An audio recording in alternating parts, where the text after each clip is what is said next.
Sir present ఉన్న సిట్యుయేషన్స్‌లో ఎవరికి చూసినా 70% పీపుల్‌కి హోమ్ లోన్ అనేది ఉంటుంది. ఈ హోమ్ లోన్ ఈఎంఐ చాలా బర్డెన్ అవుతుంది. అసలు ఇది బర్డెన్ అవ్వకుండా ఈఎంఐ ఎలా తగ్గించుకోవాలి? అండ్ హోమ్ లోన్ ఎంత త్వరగా ఎలా క్లియర్ చేసుకోవాలంటారు? యాక్చువల్‌గా హోమ్ లోన్ అనేది ఒక బర్డెన్ లాగా ఫీల్ అవ్వకూడదు. హ్మ్. బికాజ్ ఎందుకంటే home is a emotion. Yes. ప్రతి ఒక్కళ్ళకి కూడా మీ పేరేంటి అంటే ఒక పేరు ఉంటుంది, మీ ఊరేది అంటే ఒక ఊరు ఉంటుంది కదా.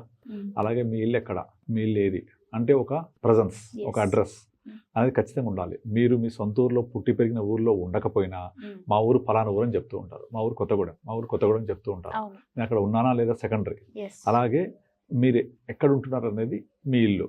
నేను పద్దాక రెంట్ ఇంట్లో ఉండి ఊరికే చేంజ్ చేస్తూ ఉంటే హ్మ్. నా ఉనికికి ప్రమాదం అది, అవును. నా ఐడెంటిటీకి ప్రమాదం. Identity. ఎందుకంటే నేను Yes. ఎక్కడ ఉంటానో తెలియదు.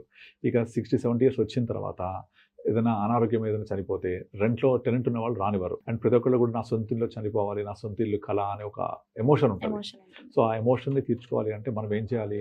తప్పనిసరిగా డబ్బులు మొత్తం లేకపోతే హోమ్ లోన్ పెట్టి తీసుకోవాల్సిందే. ఒకప్పుడు ఇల్లు కొనుక్కోవాలంటే చాలా తక్కువ మొత్తాల్లో అయిపోయేది, ఒక 20 ఏళ్ల క్రితం వరకు. అవును. మ్యాక్సిమం అంటే 10 లక్షలు, 15 లక్షలు, Hmm. ఎక్కువ అంటే 20 లక్షలు. బట్ ఈరోజు ఒక Hmm. కోటి, కోటిన్నర ఉంటే తప్ప మనం ఇల్లు గురించి మాట్లాడడానికి లేదు. మినిమం ఒక 1 CR, 1.5 CR అయితే పెట్టాల్సిందే. అవును. ఈవెన్ 1 CR పెడితే కూడా మీకు గేటెడ్ కమ్యూనిటీ రాదు.